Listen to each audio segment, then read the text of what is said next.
नमस्कार दोस्तों, मैं आचार्य रविंद्र अध्यात्म में अवर्नेश पर आपका स्वागत करता हूं। दोस्तों, आज वास्तु के इस कंटेंट में, इस सीरीज में यह है कि क्या दक्षिण मुखी मकान की एनर्जी को हम बढ़ा करके इससे लाभ ले सकते हैं, जीवन में सुख समृद्धि धन दौलत इससे प्राप्त कर सकते हैं।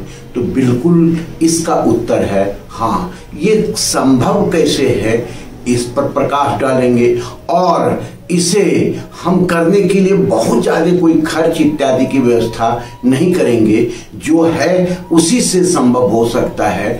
इस चीज को समझना आवश्यक है।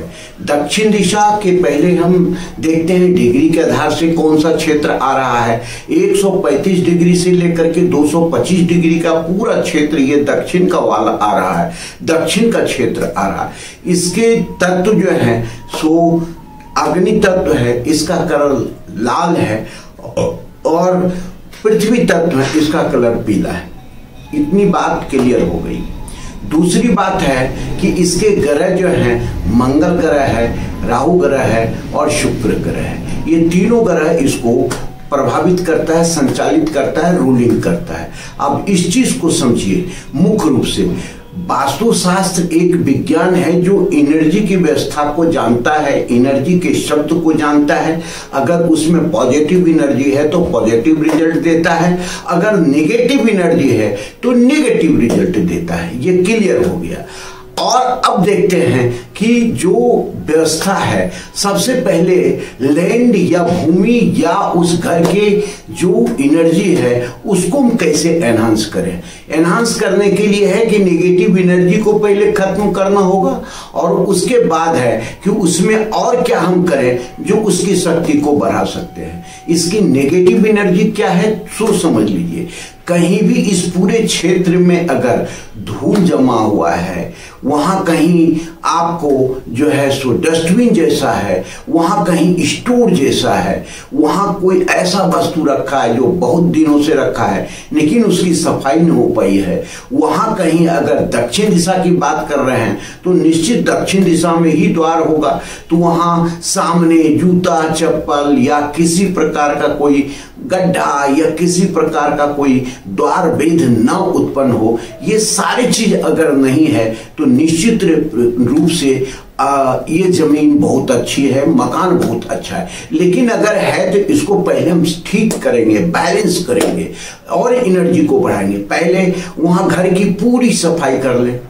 दूसरी बात, जो भी है उसको व्यवस्थित कर लें।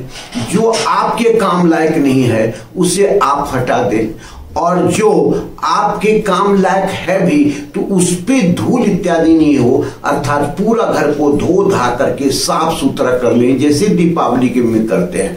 तो पूरा जब साफ हो जाएगा एक एक जगह, तो एनर्जी आप नेगेटिव एनर्जी खत्म होगा और पॉजिटिव एनर्जी डेवलप हो जाएगा। उसके बाद है कि वहां नमक इत्यादि से पोछा लगवा दें, चारों तरफ व्यवस्थित लगवा दें, लगातार करवाएं, और उसके बाद उसकी एनर्जी डेवलप होने लगेगी। उसके बाद जो करना है कि मॉर्निंग में सुबह जो है उस घर में पूजन होना आवश्यक है, और पूजन में आपको शंख बजाना, घंटी बजाना, दीप आरती करना ये आवश्यक है। और उसके बाद जो है सो आप कपूर और लौंग जला करके पूरे घर में घुमाएं और गूगल जलाएं, जिसको आप जो है पूरे घर में उसका धुआं चारों तरफ हो, ऐसा करना है। अगर चले बने तो घी के हवन इत्यादि कर सकते हैं, तो इससे आपकी पूरी वातावरण शुद्ध होगी और वातावरण एनहांस होगा, और उसके बाद यहाँ पॉजिटिव एनर्जी का वास होने लगेगा।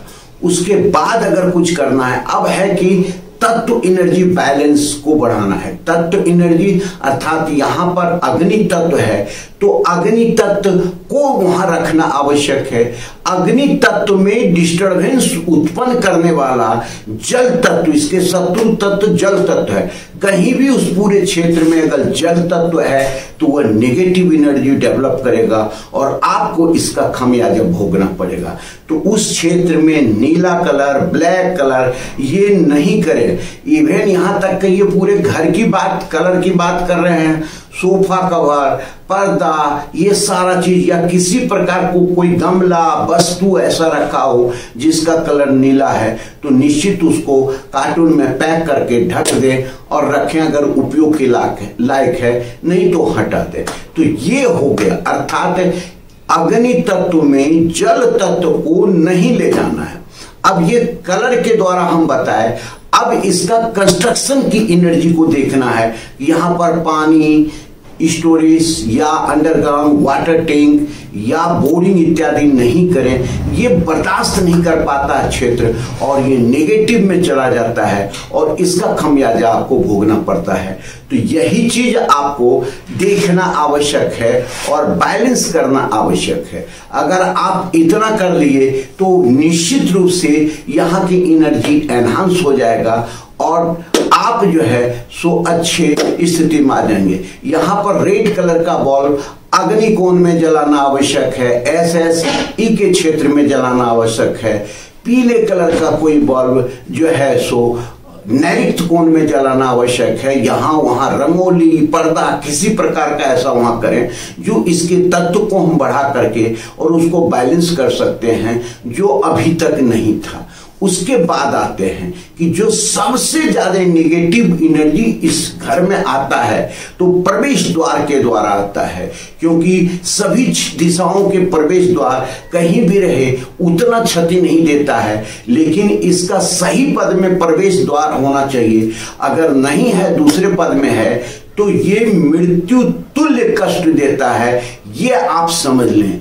तो ये प्रवेश द्वार हमारे कई वीडियो में है, जाकर के देख सकते हैं कि चौथे पद में प्रवेश द्वार बनाना है। पद निकालने की व्यवस्था भी कई बार बता चुके हैं, लेकिन फिर भी 135 डिग्री से लेकर के 225 डिग्री के बीच में 9 भाग करके तीसरे और चौथे पद में ही करना है। लेकिन नहीं, अगर कम हो रहा है जगह तो तीसरे पद को लेना है, ये ध्यान रखना है। बाकी कहीं भी प्रवेश द्वार आपके लिए नेगेटिव एनर्जी डेवलप करेगा और आपको क्षति देगा।